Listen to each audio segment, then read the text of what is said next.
ಶ್ರೀಕೃಷ್ಣಾಯ ನಮಃ. ವಸುದೇವಸುತಂ ದೇವಂ ಕಂಸಚಾಣೂರಮರ್ದನಂ ದೇವಕೀ ಪರಮಾನಂದಂ ಕೃಷ್ಣಂ ವಂದೇ ಜಗದ್ಗುರುಂ.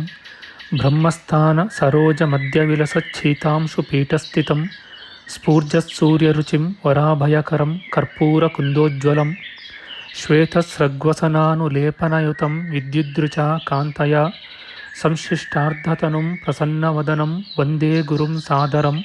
ಶ್ರೀಗುರುಭ್ಯೋ ನಮಃ. ಲಂಬೋದರಂ ಪರಮಸುಂದರಮೇಕದಂತಂ ರಕ್ತಾಂಬರಂ ತ್ರಿನಯನಂ ಪರಮಂ ಪವಿತ್ರಂ ಉದ್ಯದ್ದಿವಾಕರಕರೋಜ್ವಲಕಾಯಕಾಂತಂ ವಿಘ್ನೇಶ್ವರಂ ಸಕಲವಿಘ್ನಹರಂ ನಮಾಮಿ. ತ್ವಾಂ ದೇವ ವಿಘ್ನಧಲನೇತಿ ಚ ಸುಂದರೇತಿ ಭಕ್ತಿಪ್ರಿಯೇತಿ ಸುಖದೇತಿ ಫಲಪ್ರದೇತಿ ವಿದ್ಯಾಪ್ರದೇತ್ಯಗಹರೇತಿ ಚ ಯೇ ಸ್ತುವಂತಿ ತೇಭ್ಯೋ ಗಣೇಶವರದೋ ಭವನಿತ್ಯಮೇವ. ಶ್ರೀಮಹಾಗಣಪತಯೇ ನಮಃ. ಯಾ ಕುಂದೇಂದು ತುಷಾರಹಾರಧವಳ ಯಾ ಶುಭ್ರವಸ್ತ್ರಾವೃತ ಯಾ ವೀಣಾ ವರದಂಡಮಂಡಿತಕರ ಯಾ ಶ್ವೇತಪದ್ಮಾಸನ ಯಾ ಬ್ರಹ್ಮಾಚ್ಯುತಶಂಕರಪ್ರಭೃತಿಭಿಃ ದೇವೈಃ ಸದಾ ವಂದಿತಾ ಸಾ ಮಾಂ ಪಾತು ಸರಸ್ವತೀ ಭಗವತಿ ನಿಶ್ಶೇಷಜಾಡ್ಯಾಪಃ. ಶ್ರೀ ಸರಸ್ವತ್ಯೇ ನಮಃ. ವೇದಾರ್ಥತತ್ವವಿಶದೀಕರಣೇನ ಪುಂಸಾಂ ಉಚ್ಚೈರ್ಗತಿಂ ಜಗತಿ ಯೋ ದಯಯಾ ವಿಧಾತುಂ ರಮ್ಯಾಂ ಪುರಾಣಪದವೀಂ ಪ್ರಣಿನಾಯ ತಸ್ಮೈ ಲೋಕೇಶವೈಭವಪುಷೇ ಋಷಯೇ ನಮಸ್ತಾತ್. ತಸ್ಮೈ ವ್ಯಾಸಾಯ ಮುನಯೇ ಸರ್ವಜ್ಞಾಯ ಮಹರ್ಷಯೇ ಪಾರಾಶರ್ಯಾಯ ಶಾಂತಾಯ ನಮೋ ನಾರಾಯಣಾತ್ಮನೇ. ಶ್ರೀವ್ಯಾಸಾಯ ನಮಃ. ನಾರಾಯಣಂ ನಮಸ್ಕೃತ್ಯ ನರಂ ಚೈವ ನರೋತ್ತಮಂ ದೇವೀಂ ಸರಸ್ವತೀಂ ವ್ಯಾಸಂ ತತೋ ಜಯಮುದೀರಯೇತ್. ಕನಕರುಚಿದುಕೂಲಃ ಕುಂಡಲೋಲ್ಲಾಸಿಗಲ್ಲಃ ಶಮಿತಭುವನಭಾರಃ ಕೋಪಿ ಲೀಲಾವತಾರಃ ತ್ರಿಭುವನಸುಖಕಾರಿ ಶೇಷಶಾಯೀ ಮುಕುಂದೋ ಪರಿಕಲಿತರಮಾಂಗೋ ಮಂಗಲಂ ನಸ್ತನೋತು. ನಮಾಮಿ ಗೋವಿಂದಪದಾರವಿಂದಂ ಸದೇಂದಿರಾನಂದನಮುತ್ತಮಾಡ್ಯಂ ಜಗಜ್ಜನಾನಾಂ ಹೃದಿ ಸನ್ನಿವಿಷ್ಟಂ ಮಹಾಜನೈಕಾಯನಮುತ್ತಮೋತ್ತಮಂ. ನಮಸ್ತೆ ಚಕ್ರಹಸ್ತಾಯ ಶಾಂಗಹಸ್ತಾಯ ತೇ ನಮಃ. ನಂದಹಸ್ತಾಯ ತೇ ವಿಷ್ಣೋ ಶಂಖಹಸ್ತಾಯ ತೇ ನಮಃ. ಓಂ ನಮೋ ವಾಸುದೇವಾಯ ನಮಃ ಸಂಕರ್ಷಣಾಯ ಚ ಪ್ರದ್ಯುಮ್ನಾಯ ನಮಸ್ತುಭ್ಯಂ ಅನಿರುದ್ಧಾಯ ತೇ ನಮಃ. ದಂಷ್ಟ್ರಾಗ್ರೇಣೋ ಧೃತಾ ಗೌರು ದಧಿಪರಿವೃತಾ ಪರ್ವತೈರ್ನಿಮ್ನಗಾಭಿಃ ಸಾಕಂ ಮೃತ್ಪಿಂಡವದ್ಬೃಹದುರ್ವಪುಷಾನಂತರೂಪೇಣ ಯೇನ ಸೋಯಂ ಕಂಸಾಸುರಾರಿರ್ಮುರನರಕದಶಾಸ್ಯಾಂತಕೃತ್ಸರ್ವಸಂಸ್ಥಃ ಕೃಷ್ಣೋ ವಿಷ್ಣುಃ ಸುರೇಶೋ ನುದತು ಮಮ ರಿಪೂನ್ ಆದಿದೇವೋ ವರಾಹಃ. ನಮಸ್ತಸ್ಮೈ ವರಾಹಾಯ ಲೀಲಯೋದ್ಧರತೆ ಮಹೀಂ ಖುರಮಧ್ಯಗತೋ ಯಸ್ಯ ಮೇರುಖಣಖಣಾಯತೆ. ಶ್ರೀ ವರಾಹಮೂರ್ತಯೇ ನಮಃ. ಪ್ರಿಯ ಬಾಂಧವರೇ, ನಮ್ಮ ಈ ಶ್ರೀ ಲಾಲೀಕೃಷ್ಣ ಚಾನಲ್ಗೆ ಸ್ವಾಗತ. ಇಂದಿನ ವಿಡಿಯೋದಲ್ಲಿ ನಾವು ಶ್ರೀ ವರಾಹ ಮಹಾಪುರಾಣದ 68ನೆಯ ಅಧ್ಯಾಯವಾದ ಪ್ರಾಚೀನೇತಿಹಾಸ ಚತುರ್ಯುಗಗಳ ಧರ್ಮ ವಿಚಾರ ಗಮ್ಯಾಗಮ್ಯ ವಿಚಾರ ಮಾಡೋಣ. ಶ್ರೀಕೃಷ್ಣಾಯ ನಮಃ.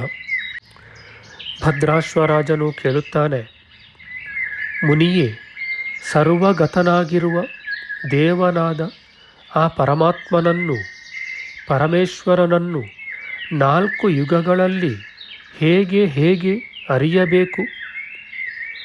ಒಂದೊಂದು ಯುಗದಲ್ಲಿಯೂ ಚತುರ್ವರ್ಣದವರಿಗೆ ವಿಹಿತವಾದ ಆಚಾರವಾವುದು. ಬ್ರಾಹ್ಮಣರಿಗೆ ಅನ್ಯ ಸ್ತ್ರೀ ಸಂಸರ್ಗವಾದರೆ ಶುದ್ಧಿಯು ಏತರಿಂದಾಗುವುದು. ಅಗಸ್ತ್ಯ ಮುನಿಯು ಹೇಳುತ್ತಾನೆ, ಸದುತ್ತಮನೇ, ಕೃತಯುಗದಲ್ಲಿ ಬ್ರಾಹ್ಮಣರು ವೇದ ಕರ್ಮಯುಕ್ತರಾಗಿರುವರು. ತ್ರೇತಾಯುಗದಲ್ಲಿ ದೇವತೆಗಳನ್ನು ಯಜ್ಞಗಳಿಂದ ತೃಪ್ತಿಪಡಿಸುವರು.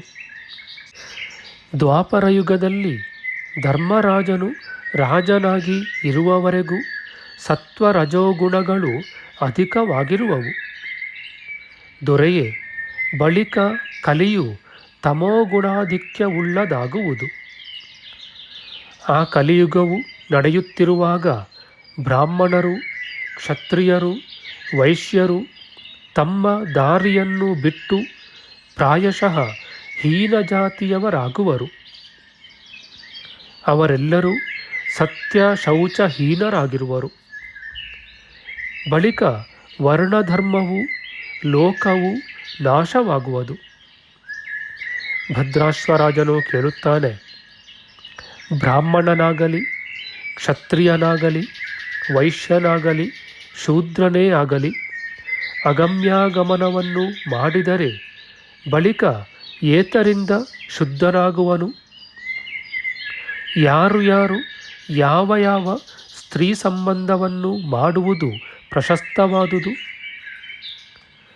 ಅಗಸ್ತ್ಯ ಮುನಿಯು ಹೇಳುತ್ತಾನೆ, ದೊರೆಯೇ, ಬ್ರಾಹ್ಮಣನು ಬ್ರಹ್ಮ ಕ್ಷತ್ರಿಯ ವೈಶ್ಯ ಶೂದ್ರರೆಂಬ 4 ವರ್ಣದ ಸ್ತ್ರೀ ಸಂಬಂಧವನ್ನು ಮಾಡಬಹುದು.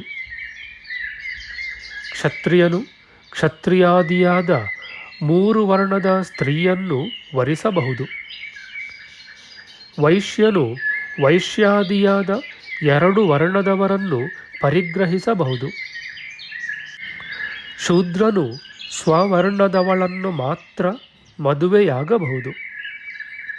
ದೊರೆಯೇ, ಕ್ಷತ್ರಿಯನಿಗೆ ಬ್ರಾಹ್ಮಣ ವರ್ಣದವಳು ಅಗಮ್ಯಳು, ವೈಶ್ಯನಿಗೆ ಕ್ಷತ್ರಿಯಳೂ ಅಗಮ್ಯಳು, ಶೂದ್ರನಿಗೆ ವೈಶ್ಯಳೂ ಅಗಮ್ಯಳು. ಉತ್ತಮ ವರ್ಣದವಳು ಅಧಮ ವರ್ಣದವನಿಗೆ ಅಗಮ್ಯಳೆಂದು ಮನುವು ಹೇಳಿದ್ದಾನೆ. ಅಧಮನು ಉತ್ತಮಳನ್ನು ಪ್ರಯತ್ನಪೂರ್ವಕವಾಗಿ ಬಿಟ್ಟು ಬಿಡಬೇಕು.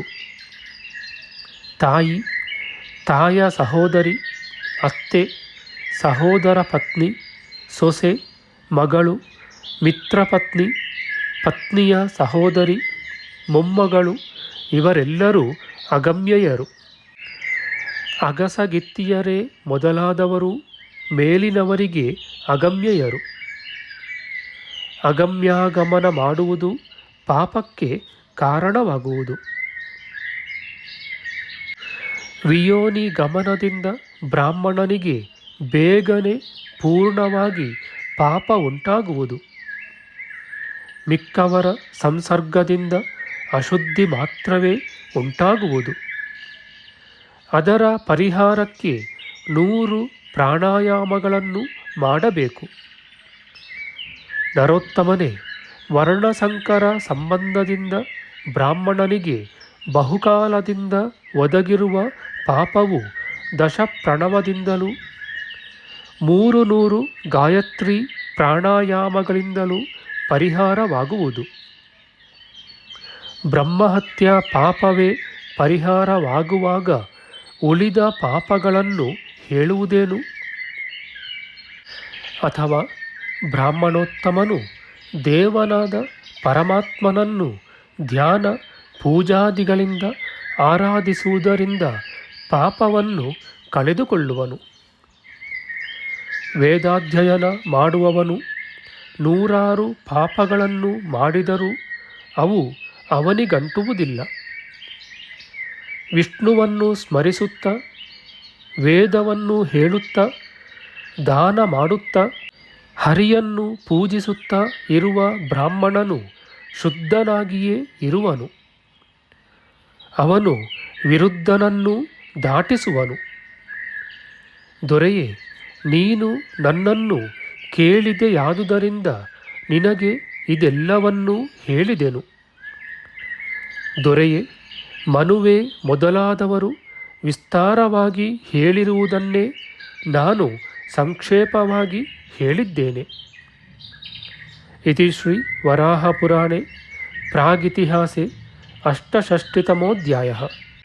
ನಮ್ಮ ಮುಂದಿನ ವಿಡಿಯೋದಲ್ಲಿ ನಾವು ಶ್ರೀ ವರಾಹ ಮಹಾಪುರಾಣದ 69ನೆಯ ಅಧ್ಯಾಯವಾದ ನಾರಾಯಣಾಶ್ಚರ್ಯ ವರ್ಣನೆ, ಅಗಸ್ತ್ಯರು ತಾವು ಇಳಾವೃತ ವರ್ಷದಲ್ಲಿ ಅನುಭವಿಸಿದ ಅದ್ಭುತ ವಿಚಾರವನ್ನು ಭದ್ರಾಶ್ವನಿಗೆ ತಿಳಿಸಿದುದು ಎಂಬ ವಿಚಾರ ಮಾಡೋಣ. ಆಧ್ಯಾತ್ಮಿಕ ಚರ್ಚೆ ಮತ್ತು ವಿಚಾರ ವಿನಿಮಯಕ್ಕಾಗಿ ಶುರು ಮಾಡಿದ ಈ ಚಾನಲ್ನಲ್ಲಿ ನಾವು ಅಪ್ಲೋಡ್ ಮಾಡುವ ಎಲ್ಲ ವಿಡಿಯೋಗಳನ್ನು ಸಂಪೂರ್ಣವಾಗಿ ನೋಡಿ ನಿಮ್ಮ ಸಲಹೆಗಳನ್ನು ಕಮೆಂಟ್ ಬಾಕ್ಸ್ನಲ್ಲಿ ಬರೆಯಿರಿ. ದಯವಿಟ್ಟು ಈ ಚಾನಲ್ಗೆ ಸಬ್ಸ್ಕ್ರೈಬ್ ಮಾಡಿ ಹಾಗೂ ಬೆಲ್ ಬಟನ್ ಒತ್ತಿ ನಾವು ಹಾಕುವ ಎಲ್ಲ ವಿಡಿಯೋಗಳನ್ನು ನೋಡಿ ಪ್ರೋತ್ಸಾಹಿಸಿ. ಕೃಷ್ಣಂ ನಾರಾಯಣಂ ವಂದೇ ಕೃಷ್ಣಂ ವಂದೇ ವ್ರಜಪ್ರಿಯಂ ಕೃಷ್ಣಂ ದ್ವೈಪಾಯನಂ ವಂದೇ ಕೃಷ್ಣಂ ವಂದೇ ಪೃಥಾಸುತಂ. ಶ್ರೀಕೃಷ್ಣಾಯ ನಮಃ.